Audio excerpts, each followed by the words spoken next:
This is For Advisors by Advisors. I'm your host, Evan J. Mayer, and today we have a very special guest in Mr. David Ogman.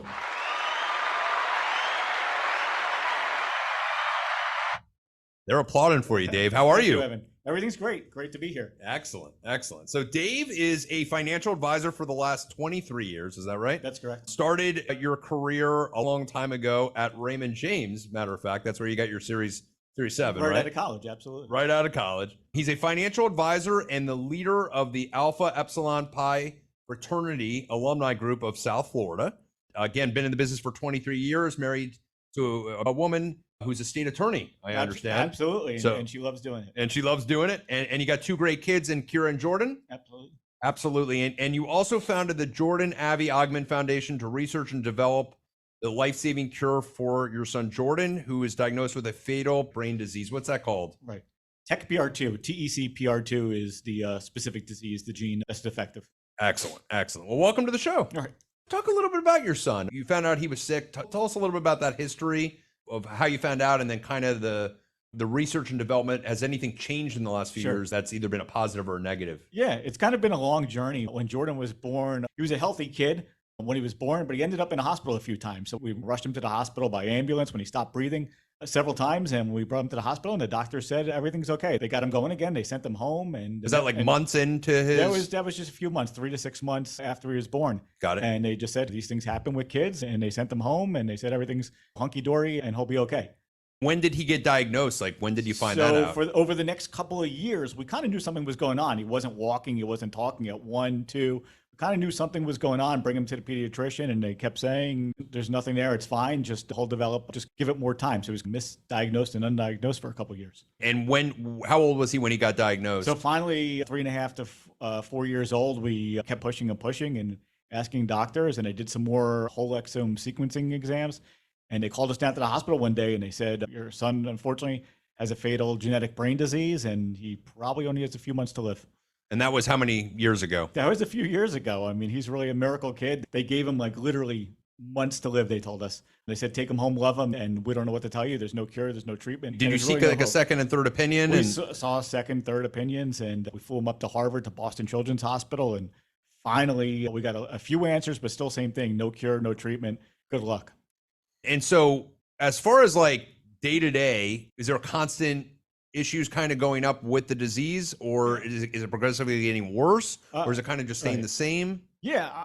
Fortunately, Jordan's in therapies all day, speech, PT, OT, ABA. We're keeping him strong, trying to keep his diet healthy, but there are no treatments or anything to make it any better, but he keeps going. And is he talking at this point? He's verbal, but very few words. We can kind of understand what he's trying to tell us.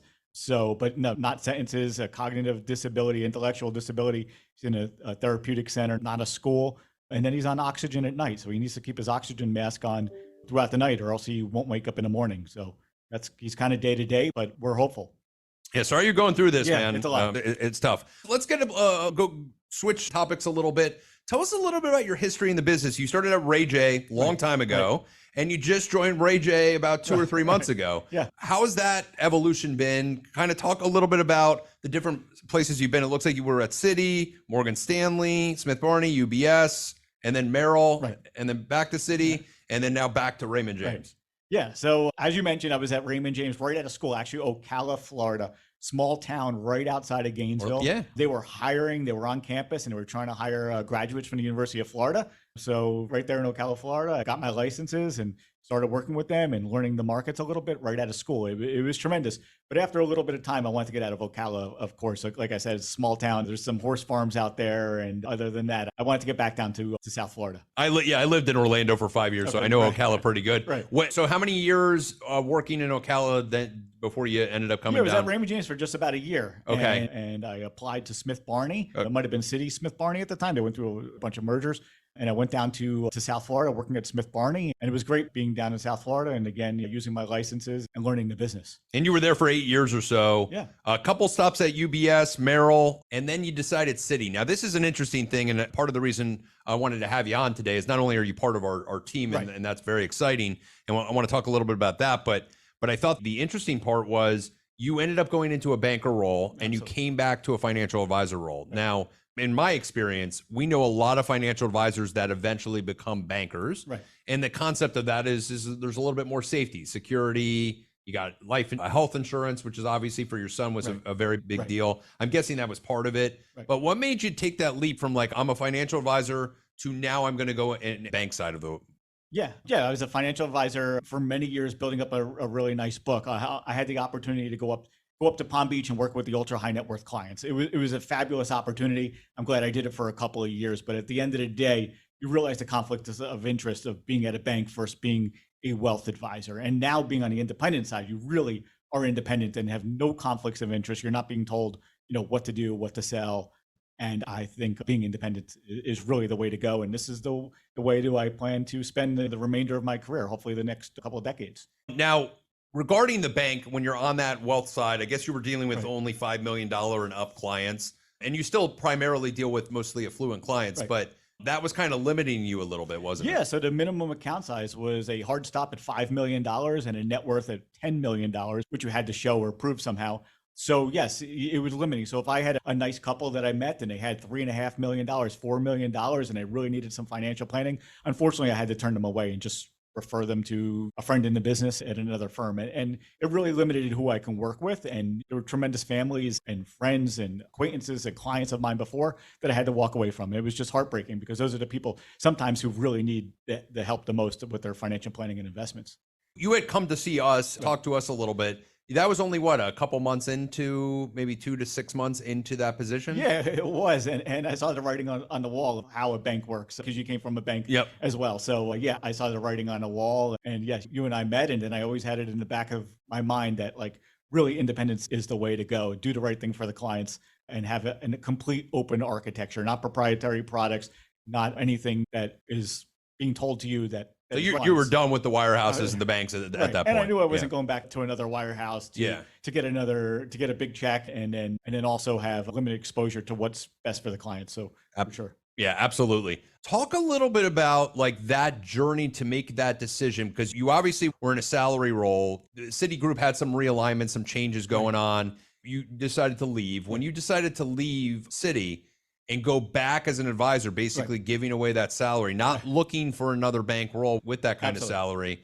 I'm sure that might have created some family tensions, some conversations. Talk us a little bit about like that thought process. Yeah, I mean, it was an easy decision for me, but not so much for my wife. I had to go up to Stacy and say, Stacy, we have a really sick kid, as we just discussed. We have a really sick kid, and I'm making a great salary, but you know what? I'm no longer going to the wirehouses, and I'm no longer looking for a bankroll on a salary. I'm going to bet on me, and I'm going to bet on us, and that's what I decided to do. And over the long run, it's going to be the right thing. But just being here a couple of months, it's already the absolute right move. I forego getting a big check at one of these big places, but by doing that, there's downsides as well.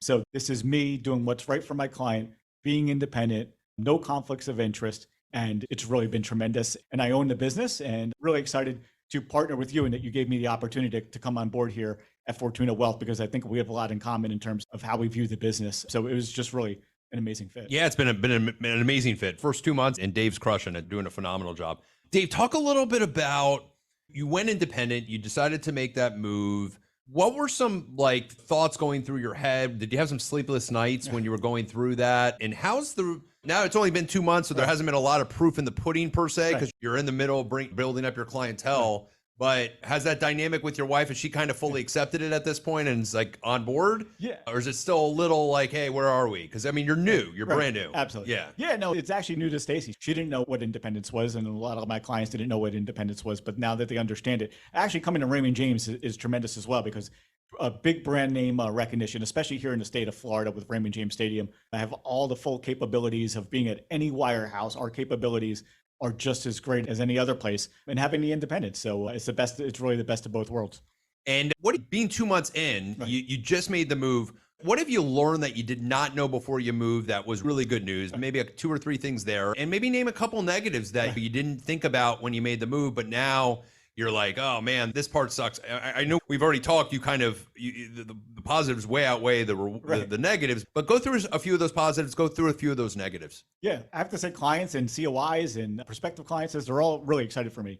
to be independent. They love the idea. They love that I'm betting on myself. They love that I'm kind of took a chance with a sick kid and didn't go for another salary at another place and said, you know what, I'm going to build my book the right way. And everyone's been really supportive of what I'm doing. And so that surprised you a little bit, yeah, huh? people are reaching out of the woodworks. Like randomly, people are just calling up with me and say, I want to hear more about this. And why isn't my advisor independent? And what are the conflicts of interest with my advisor? And they're saying they've known me for a long time and they're excited about this. So it's really been tremendous. It was a scary leap because I didn't know what was going to follow me. There's no net, right? You're jumping without a net. Right. And now people are just reaching out and we're meeting for lunch, we're meeting for coffee. And it's really been tremendous. So I'm really excited for the opportunity. What negatives? Have you run into any negatives with going independent? Anything that like you just weren't sure about and you're like, oh, well, that's a little worse than I thought? I thought that there maybe some of the, a lot of people have money with some of the big wirehouses and they only want their money at the wirehouses. But then when they realize that independence, you still have those capabilities as well, they completely understand that. So, and Raymond James is the best of both worlds. It has the brand name recognition, but it also has the capabilities. And the independence is tremendous, like I've mentioned a few times. Technology is pretty outrageous too, right? Technology is tremendous between account openings. Just the best part is the technology for the clients. The ease of using everything. They love it. There's no glitches. It's simple. No hoops to jump through just to open up your online to see what your accounts are doing. The technology is absolutely tremendous. So you've obviously joined our firm. You're Right. independent. You own your practice, Right. and we've given you full ownership and success. But we're also helping a little bit with some of the turnkey stuff, such as rent, such as assistant support, such as helping to run the portfolios a little bit, so you can go out and be a rainmaker. Right. Was that important to you when you made the switch? And did you interview with any other teams to kind of see what the differences were? Yeah, I did do some shopping trying to figure out if I should be independent, open my own office, hire my own staff. It's a lot of work. I mean, I was going out and looking at office space, and rent is expensive, and hiring a staff is expensive. You have salaries, you have benefits, you have just so many expenses that are hidden that you don't understand as a business owner. And I don't really have time to run the business. I really want to be in front of my clients. And that was important to me, is that I want to spend more time in front of my clients and less time doing the bookkeeping and the office administration. And you did check with a couple other turnkey spaces. I'm guessing, were there some pros and cons when you were doing that, Wayne? What went into those decisions? Yeah, that's actually a good question. It leads me to something I wanted to mention, is that a lot of what I do, some of my clients are business owners or they're high net worth or family offices, and they wanted some of the capabilities such as investment banking. So we have a business owner that wants to sell a business. We can actually bring that to Raymond James and they have an investment bank. So I wanted both the platforms for the managed accounts and the investments, but also the investment banking and the lending and the lines of credit. We have all of that. So if I went straight RIA, I wouldn't have that. I mean, you're providing value just by, and you're pretty much like 100% fee-based anyway, right? Yeah. So some of that stuff kind of goes on the wayside when they talk about why not go pure RIA, why not join a broker dealer, why not join a broker dealer that has a good reputation and has some services and expertise in stuff like investment banking. Right. Yeah, absolutely. And we had a call the other day with a client that's a publicly traded officer, and Raymond James jumps on the phone and says, let's talk about stock options and advises on that type of thing. And I need all those capabilities and all these professionals assist clients because everyone's situation is different. So I think it's really tremendous. Absolutely. And I think that goes to a key point that when you go independent, whether you go RIA or broker dealer, you don't necessarily need to open up your own office. Right. That there's a lot of benefits of being in a turnkey office where if your main focus is I just want to deal with clients, you're 2 months in, you're not spending any time really doing the business ownership stuff. The only real thing you pretty much had to do probably was open up an LLC so that you can write some expenses off through the business. But other than that, not much else as far as setup. And that's been tremendous, being independent and being able to have write-offs. That's tremendous. Before, I would spend money out of my wallet. If my client wanted to go to Morton's for dinner, I'm spending $300. It came out of my pocket. No one else is paying for that. Now I can have those types of write-offs and actually get in front of my clients and use that as business expenses. So I'm able to grow my business the right way with these business write-offs that are business related. So as an independent advisor, you would say, how much time per week do you spend not just dealing with client stuff? Not too much. I'm trying to be in front of my clients and talking to them and just having maybe a half an hour a week tops. Right. Yeah. Yeah. Pretty And easy. having conversations with my clients, but everything else is turnkey here. And that's been tremendous for me. Did that scare you when you made the move that like, oh my God, I got to do all this like business stuff? And like, did that kind of scare you? There was no way I could do that. I mean, looking back, there's absolutely no regret at all. There's no way I wanted to shop for office space, pay the rent, pay utilities, pay whatever else is coming along with that, and hiring employees. And no, I need to focus on my clients, be in front of my clients, grow my book, and be available for my clients, not on the phone with the landlord about a leaky roof. Yep. And luckily, I'm the one doing that, so you don't got to worry about that. And the benefit, though, and I think I like to talk about this a little bit, is there's theories out there that if you go independent and you own your own book, that means you have a lot of extra responsibilities. And in your case, picking a good turnkey solution was the right choice for you. And there's different strokes for different advisors on how much they want to deal with that stuff or not deal with that stuff. Right. Awesome. Talk a little bit about rainmaking. You're a rainmaker. And what I've noticed in the 2 months of knowing you is you shock me pretty much every day. We have an inside joke that you don't submit your ACATs quick enough, right? But you're bringing in amazing people, great people that your friends and family, they're attracted to you, and you're bringing them in. Talk a little bit about your ability to rainmake. How do you do it? Yeah. Well, speaking of not submitting the ACATs fast enough, it's because I like to be out there meeting new people. But yes, when I get the signed ACAT, yes, I should probably put it in the system and get the assets in. But I like to be back out there again and meeting another family and meeting new prospects. That's what I really like to do. I like to get in front of them. I like to talk about not just the markets, but more than just the markets, financial planning and insurance and goals and needs and objectives of what the client's looking to do. Because if you're just talking about performance, then you're having empty conversations. I like to really talk about more of the holistic picture, and I like to be out there talking to clients. And a lot of their advisors aren't having those conversations if they're not, or many aren't even talking to the clients at all. When they absolutely should, because the market's like just blasting up. Like every advisor looks good right now, right? They should be talking to as many people as they can. And if they're not talking now, wait until the market turns negative, and then they're really hiding, right? Talk a little bit about AEPI. You've been a brother since college. So what, 20 I'm not going to date you, but 20 plus years ago.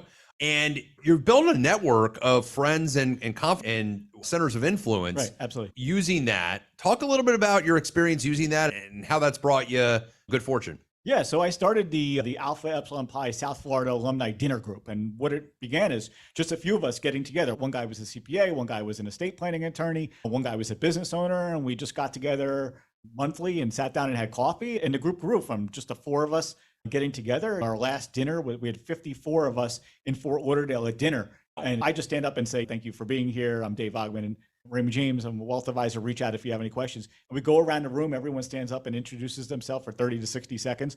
But we all trust each other a lot. We rely on each other. We use each other as a sounding board. And it's been a tremendous alumni group. There's 6,000 to 7,000 alumni. Do you do that monthly? Here in South Florida. We do every other month. We get together for dinner in Fort Lauderdale, halfway between Palm Beach and Miami. And we have dinner, and it's been great. And it's been many years we've been doing this, and many of the fraternity brothers are my clients or send referrals, and it's been tremendous. And I actually enjoy doing it as well. It's like a BNI with people that you actually care about and you feel will do a good job. Right. Yeah. People that have something in common, and it's been tremendous. Absolutely. Has the numbers, obviously the numbers have grown. Do you see a lot of new people joining? And how often do you get like new people showing to the dinners? Is that like almost every time now? Yeah, I think people are just showing up. They're hearing about it. They're seeing some things on social media about pictures of their dinner, and they're seeing everyone there, and it looks like a fun time. And it is a fun time. Even if you're not there to do business, you're still there just to have camaraderie. But a lot of business actually is done. The CPAs are there, estate planning attorneys, and there's no competition. So unlike BNI, where there's one financial advisor, we have several financial advisors, but we all play nicely in the sandbox together, and everyone's friendly, and referrals go back and forth, and it's tremendous. And either way, if there's no business, it's fun to get together. That's excellent. What a great idea. What a phenomenal idea. It's funny. You've talked to a few bankers recently that are on this of maybe they're in between careers, when they're maybe thinking about becoming advisors, not advisors. Right. And you've seen a change that they're just not interested in doing what you did, and how different that is. Are you finally kind of coming around to the fact that like what you did is a big leap, and it's a great leap, but it's not for everybody? It's interesting because I would say that I got more problems than most with a sick kid, and you look for stability. This has been stability, and this is, I'd argue, way more stable than working at a bank. Because working at a bank, you don't know what's going to happen. You don't know what their earnings are going to look like. You don't know like what the reorganization is going to look like, what the CEO is going to ask them to push or sell the next day. Here, you're independent and there's really no risk. Yes, you don't get the paycheck, but you're going to end up at the end of the day being much happier. You're going to make more money. You're going to have freedom to do what you want. And your clients are just going to be so much happier. So I took the leap of faith. Some people, it's not for them, but I think at the end of the day, everyone is much happier being independent. And there's zero people that go back to the bank after coming here. I mean, maybe there are, but I would imagine it's a small number. I would say it's very small. Right. We've heard of cases, but very small. Lastly, there's newer advisors that are listening to the show or advisors that might be interested in transitioning to either the independent side or not. Right. What would be some good advice you would give to some younger advisors out there that are brand new in the business, just getting into the business? What would be some advice you would give them? Yeah, even for newer guys and younger guys, I would say you really don't have to go to the wirehouses. Like years ago, there were like 3 or 4 wirehouses. Everybody had to go to the wirehouse. You cut your teeth at the wirehouse. Now you can go independent and learn just as much about the business. I mean, there's so much information out there from podcasts like this, but there's so much information out there to learn. And going independent, you could be yourself and not be like molded into something that you and your clients don't want to be. I think independence is the way to go. And the numbers show it. If you look at the amount of wirehouse advisors that are leaving the banks and going independent, I mean, it's the biggest outflow of advisors are going independent and realizing that's the way to build a business. It's definitely the future for sure.